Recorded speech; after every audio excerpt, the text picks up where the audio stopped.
Алгоритм гэж юу вэ? Үүнийг нэг талаас авч үзвэл зорилготой хүрэх алхмуудын дараа л гэж тодорхойлж болох юм. Та гэрээс гараад сургуультай очихтой юм уу? Бяцлагтай шарсан талах хийхдээ эсвэл хүнсний дэлгүүрээс юм хайхтай алгоритм хэрэглэдэг байж болно. Компьютер ухаанд алгоритм нь ямарваа нэг үйлдэлийг хэрэгжүүлэхэд хэрэглэгддэг гүйцэтгэлүүдийн дараа л байдаг. Алгоритмын тусламжтайгаар бид шинжлэх ухааныг компьютерт програмчлан оруулж болох ба сайн алгоритм олох, түүнийг хэрэглэх, хэрхэн гүйцэтгэх зэргийг мэдснээр сонирхолтой бөгөөд чухал програмуудыг бичих боломжтой.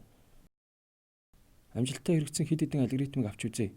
Google шууд бичлэгүүдээ интернетээр яаж маш богино хугацаанд түгээдэг вэ? Тэд аудио болон видео бичлэгийг шахах алгоритмыг ашигладаг гэж. Түүнчлэн Google Maps буюу газрын зураг ашиглан даалдас хот хаана байгааг тодорхойлсны дараа тэндээс Флорида мужийн Орландо хотод хэрхэн хүрч улмаар Disney ертөнцид яаж очихыг харж болно. Энд тэд богино зам олох алгоритмыг ашигладаг. Өрөөнд байгаа эмэгтэй хүний загвар дээр 3 хэмжээст пиксель дүрийг хэрхэн тодорхойлох вэ? Энд рендер буюу дүр тодруулах алгоритмыг ашиглана. Олон улсын сансрын станц дээр байгаа нарны зай хураагуурын хавтанг NASA хэрхэн дахин хянан байрлуулах вэ? Энд оновчлолын болон хуваарлтын алгоритм ашигладаг байна. Эдгээр алгоритмууд нь бяцлагтай шарсан талах хийх гэх мэт бидний өдөр тутам хийдэг алгоритмуудаас илүү цогц нарийн байдаг. Гэхдээ ижил зүйл нь юу вэ гэхээр ямарваа нэг зорилготой хүрэхийн тулд хэд хэдэн үйлдэлийг цогц байдлаар гүйцэтгэх явдал юм. Хэрэв та одоо хэрэглэгдэж буй бодит оршин буюу алгоритмын талаар мэдэж байгаа бол зөв алгоритмыг сонгох замаар програмыг илүү богино хугацаанд өөрөө бичих боломжтой юм. Жишээлбэл та хэрэглэгч нь компьютертэй тоглох тоглоомын програм бичих гэж байна гэж тооцъё. Энэ тохиолдолд та шатрыг загвар болгон авч болох юм. Компьютер ухааны судлаачид шатрын програмыг бичихтэй хизээш тоглогчид хожигдохгүй үйлдэлүүдийн хувилбарыг Minimax хайлтын алгоритм ашиглан боломжит нүүдүүдийн хувилбарын нүсэр тум зураглалыг зурагт замаар тодорхойлдог байна. Хэрэв таны тоглоом шатартай төстэй бол дээрх арга тулгуурлаж болно. Харин шатартай төстэй биш бол мөн та маш чадварлаг компьютер тоглоомчин зориулж тоглоомоо зохиох гэж байгаа бол шаардлага хангах үзээр дахин зохиомжлон бичиж болно. Үүний зэрэгцээ мөн шинэ алгоритм хэрхэн бичих талаар мэддэг байх нь чухал. Үүнийг мэддэг байх нь тухайн алгоритм хэр зөв бөгөөд үр дүн сайтай болохыг дүгнэх ач холбогдолтой. Биологийн шинжлэх ухаан шинэ алгоритмыг ямарваа нэг өвчний эсрэг эм бэлтгэл гарган авах зорилгоор молекул бүтцийг тодорхойлох алгоритмуудыг шинээр тасралтгүй зохион бичиж байдаг. Харин физикийн шинжлэх ухаанд алгоритмыг ихэвчлэн байгаль цаг уурын зураглалд гаргахад зориулан зохиодог байна. Зарим алгоритм нь автоматчлагдсан сансрын телескопоос дэлхийн ертөнцийн оддын мэдээллийг авч боловсруулдаг.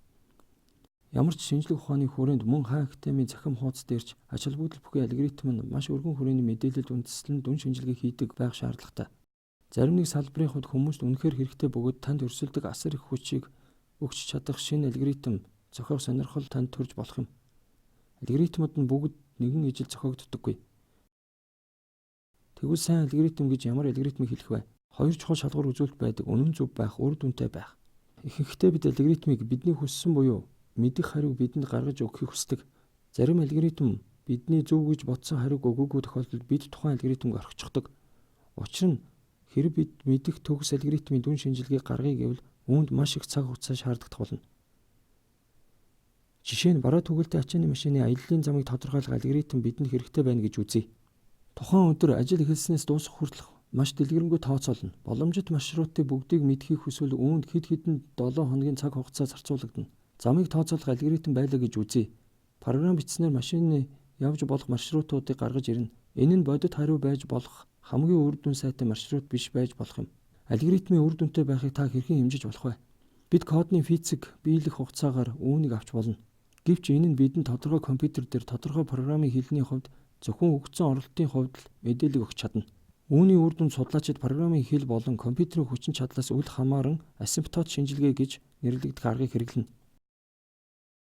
Ингэснээр нэг алгоритм нөгөөгөөсөө илүү үр дүнтэй байна гэдгийг итгэлтэй хэлж чадна. Одоо та хаан академид асимптотикийн шинжилгээ хэрхэн хийдгийг сурч авлаа.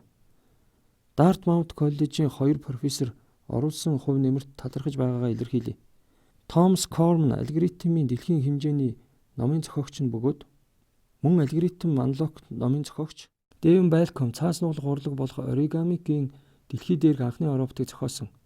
Дартмаут коллежийн судалгааны роботын загварыг гаргасан. Том болон Дэвин та бүхэнд алгоритмыг хайлт хийх, эренблэх, рекурсив алгоритм, графийн алгоритмуд гэх зэрэг олон зүйлийг заана. Таны мэдлэгээ баяжуулах аялалд тань нэмэр болох үс олон талт тест материалууд улам бүр нэмэгдэх болно.